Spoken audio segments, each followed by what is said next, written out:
Good morning everyone. I'll be taking just a demonstration class. So today we're going to talk about something that is ever present and that is the only constant thing in the universe itself, and that is basically change. So we're going to talk about studying change, and we're going to focus on very specific changes in the context of science and in the context of chemistry. Okay, so let's begin. So now I have a question for you. What are the things that come to your mind when I say the word change? It can be any sort of change. You can pause and you can write down your answer. You can think about your answer as well. So today, in the context of this chemistry lesson, we are going to start talking about physical changes. So there are different types of changes in context of chemistry. So you have physical and chemical changes, but today we're going to talk about physical changes, and if you are interested in knowing more, chemical changes would be the next topic.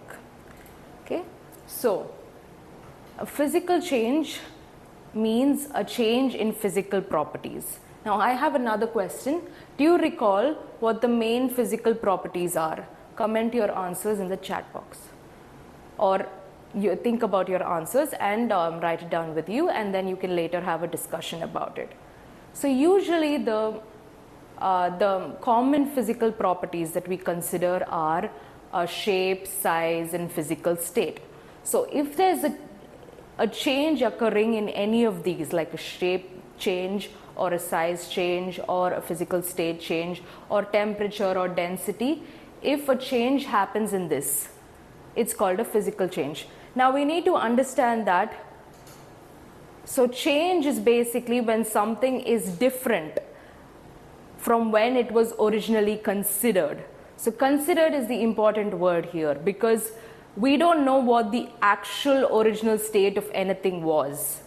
Okay, because the universe has existed for 13.5 billion years. And everything has just been changing. So you don't know the original state of what anything was, because everything is changing. So we have to define change in terms of a difference happening from when it was originally considered, when we originally considered it, because we are the subject here who's considering something. So when it was originally considered. Okay, so physical change is basically you originally consider something, and then later, at a later time point, you will notice that there's a change, there's a difference in the physical properties, and this is what is a physical change. Okay, so now we might be thinking, okay, this seems very abstract. Why exactly should I study physical change? Like, what is the utility for maybe everyday purposes that I should study physical change? So basically, I will give an anecdote. And if anyone has made Maggi, they can relate to this. So once I was in my kitchen making Maggi, and I actually put a little water, at the amount of water indicated on the instructions, into a bowl and started boiling it so that I can put in my Maggi later. And then I went out and I returned, and then I had noticed that some of the water was missing, like the water level was so much before and it had gone down a little bit. And so if I had not understood physical change, that the water had evaporated or changed its physical state, then I would have added more water, and then the Maggi would have become more soggy or with more water instead. And that's okay if you like it like that, but I do not prefer my Maggi that way. So in this way, knowing what physical change was, or rather that water becomes gas or water becomes vapor, helped me in not putting more water. So that's how physical changes help. So they are widespread in the universe, in our day-to-day life as well, and learning about them can actually help us. Okay. So now I want to try an experiment, but first, to understand what an experiment is, what an experiment basically is, we first have to understand what context an experiment is done in. And this context is known as the scientific method, and it is the cornerstone of science. basically. Okay, no science is passed through without the scientific method. Okay, so what exactly is this scientific method? So the first step is having an observation. So this observation can be anything. Okay, so you just know this fact. Okay, you have this fact and you know it. Okay, the sun shines or anything like that, you just observe it. And then, because we are curious by nature, we'll have a question about that. So we ask this question, and then based on this question, we try to answer that question by reason or by logic. And we say, okay, I think, or based on previous studies, you argue, okay, I think this is what the answer to the question is. And that is called your hypothesis. Okay, you're not yet sure whether it is actually. So you just think, you reason, and you with logic or with previous experiments that you have seen, you say, I think this is what will the answer to the question will be. So that's called your hypothesis. And then in order to test your hypothesis, you actually need to experiment. Okay, and this experiment is basically, and this is where experiment comes in. This is the context in which experiment comes in. Okay, and then you do the experiment. Basically, you conduct your experiment and you get the results from the experiment. Okay, and after you get the results, you basically do an analysis. You try to see what is what results your experiment gave and how it can be interpreted or how it can be statistically analyzed. Okay, and that's in the analysis phase. And then you come to a conclusion. Okay, from this results, what conclusion do I draw? And that conclusion will be your next observation. And then, because nothing will ever truly be complete, you will always have another question to ask on that observation. So this is how the scientific method keeps going on and on. Okay, so it's cyclical. And the most important thing here is, in the scientific method, is that everything is checked by other experts in the field. So you will write down your observation, question, hypothesis, experiment, analysis, whatever you did, your conclusion, and other experts will check it out. This is what actually differentiates. This is one of the most important things that differentiates science from pseudoscience. Everything is checked by other experts, and they will have questions, and you will have to reply to their questions, and you will have to modify things to convince them that that your experiment was done in a good manner, in the right manner. Okay, so this is basically the scientific method, and it forms the cornerstone. So now I'm going to do an experiment with you with the applying the scientific method. So, okay, so I hope you can see the balloon that I'm holding. Yeah, so I hope you can see the balloon that I'm holding. And here, so the observation I'm making here is the balloon has a deflated shape and a small size. This is my observation. I'm looking at the balloon and I'm making this observation. It has a deflated shape and a small size. Now, if you think I'm wrong, please correct me and put your answers, put your challenges in the comments. So you are basically peer reviewing me. You are basically checking me. Okay? So you can do that. And then, now I ask a question based on I'm very curious about this balloon. So can the size and shape of the balloon be changed? So I want to know whether this balloon can undergo physical change. That is, in size and shape. Can the size and shape of the balloons be changed? Okay? And now I think, based on what I have read and what I know and what I reason and what logic I have, I think that when the balloon is filled with air, when you pump it with air, its shape and size changes, but the chemical structure, that is what makes up the balloon, like if you can see what I'm touching, this will not change, and no new substance will be formed, no new thing will come out while I'm pumping air into the balloon. So this is what I think will happen. Okay, now we are going to test it, if what I think is actually right. Okay, so I do my experiment. So here I take a pump and I pump air into the balloon, and if you notice, I'm inflating the balloon and it's becoming bigger in size and shape. But there's no new substance being formed. I'm not getting anything else outside of the balloon. Okay? This air, I'm already putting it in, so it's not a new substance being formed. This is what I'm putting it in. It's not happening because of the physical change. Okay? And you can see the size and shape of the balloon have, it's inflated shape, and also the size has increased. But the chemical structure, so there's nothing that's changed about how this balloon is. It's just the shape and the size has changed. Okay? So now I'm also going to, and now if I remove the air, it becomes back, it's deflated and small size. Okay? So that was my experiment, I conducted it. And now my analysis. So basically I know that the balloon changed in shape and size when it was inflated, and it returned to its original shape and size once it was deflated. So this I know. And from this I can make a conclusion that the balloon underwent a change in its physical properties such as shape and size. It underwent a physical change. So this is my conclusion. Now this becomes my next observation. So, and I am curious about this, so I ask a follow-up question.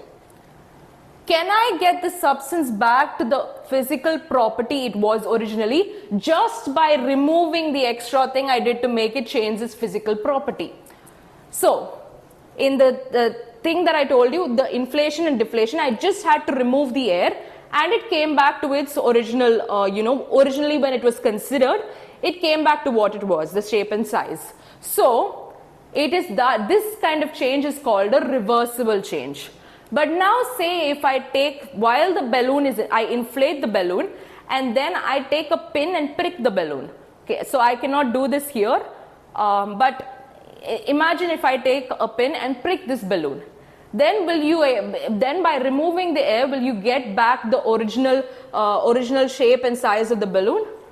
No. So that is called a irreversible change. Okay, so you have reversible, which because I just took out the air and it became its originally when it was considered its shape and size, and then I took, but then when I put a pin and prick it, it will not return to its original shape and size. Okay, so now we are going to study the most important physical change, or one of the most important physical changes, that is change in the physical state of matter itself. So as we know, matter is classified in a physical way and also in a chemical way, and we know how matter is classified in a physical way. It's basically solid. So here you have solid, which has definite shape and definite volume.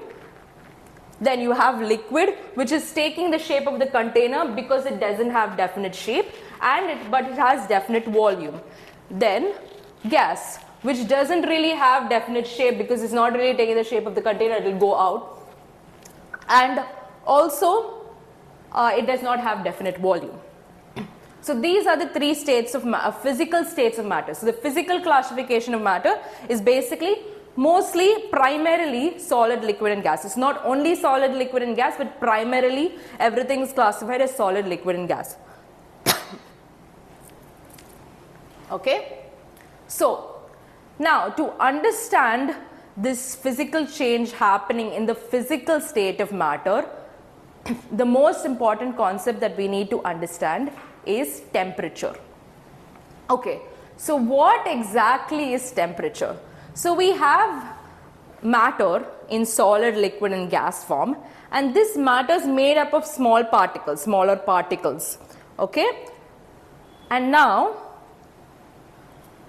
when we look at the particles at the smallest scale, like we take a microscope and look at them, not with our naked eye, we may not see this, For some we can see it, for liquid and gas we can see it, but for for liquid we can see it, but for solid you can't really see this with your naked eyes. So but if you take a microscope and look at it, the particles that make up a substance or make up matter are in constant motion. They're constantly moving, and the motion can be either vibration, rotation, or they can move up, down, left, right, etc. And this temperature is a measure of this motion, like how much it is moving is what is temperature. Okay, and if you have the particles are moving more, then they have a higher temperature. If they are moving less, then they have a lower temperature. So temperature goes from here, here's the lowest, and then that is the highest. Okay, so this is what temperature is, and it's a very important concept to understand how matter changes from one physical state to the other. Okay, so now we're coming to the actual changes of state. So if you have a solid is basically the particles are very densely packed. They're packed very closely together. They can't really move much. They do move, but they don't really move much because they don't have much space to go. They don't have much temperature. And so basically when you increase the temperature of a solid, here we are considering solid, the increased motion, basically they get more motion, and so this causes them to break apart. Okay, they break apart from each other and they become another state. So when solid is given a bit of temperature, is increase in temperature, it becomes liquid, and liquid, when you increase the temperature, it becomes gas. So they basically break apart because of this increased motion. And solid can also go directly to gas if the temperature is big enough. Okay, so and also the reverse is also possible. So if you decrease the temperature of a substance, decrease the temperature of matter, it basically doesn't break apart anymore, the particles come together. So when temperatures increase, the particles break apart, and when the temperature is decreased, the particles come together. Okay, so and these, so you have solid to liquid, it's called melting, liquid to gas is called vaporization, and gas to solid to gas is sublimation. And then you have condensation, which is gas to liquid. Liquid to solid is called freezing, and then gas to solid is called deposition. Okay, now this is an exercise, so you can pause the video and you can write down the changes in state that is happening in these particles. Okay, and now, so we know that temperature is increased, but what exactly increases this temperature? Like, it can't come out of nowhere, right? Like, something has to do something for it to increase in temperature. And what is this something? So basically this something is called heat. And what is the definition of this heat? It is defined as the flow of energy from a warm to a cooler object. So say you have an object that is, moving very fast. The particles are moving very fast. They have a lot of energy in them. Okay, they're moving very fast, a lot of temperature. And they come into contact with something like a solid that's not moving so fast. The particles are not moving so fast. They have low energy and they have low temperature. So basically, everything in the universe strives to achieve an equilibrium. Okay, so when this particle that has high energy comes across or comes into contact with something that has low energy, it wants to give its energy.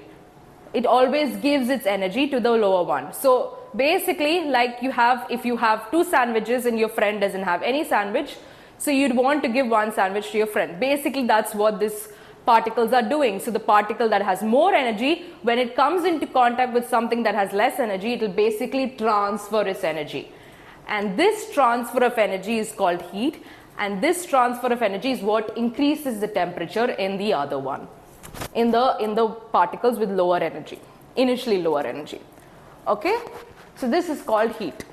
And basically, to define heat, so this is the way temperature is increasing. So here you have low temperature, you have a little higher temperature, and then you have the highest temperature here. So the energy transfer will go this direction. It will be from the ones with the higher energy to the ones with lower energy. Okay, so this is heat. Yeah. So so here I talked about physical changes, and if you want to understand how chemical changes happen or what exactly a chemical change is, please tune into the next video. Thank you.